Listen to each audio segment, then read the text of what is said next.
Now we're going to talk a little bit more about application of sugar in cakes. The more you add sugar to a cake, it will keep softer for longer periods of time. So sugar retains the water. Sugar provides a food for yeast.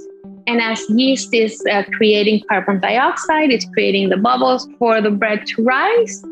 And then you have the texture of the crumb that's desired in your bread. If you want a crispy cookie, I'll advise for you to use granulated sugar for a very crispy, crunchy cookie. If you want softness in a cookie, that's when you start adding soft browns, light brown or dark brown. When you start understanding the properties and the functionality of sugar, you are able to do exactly what you want with a cookie.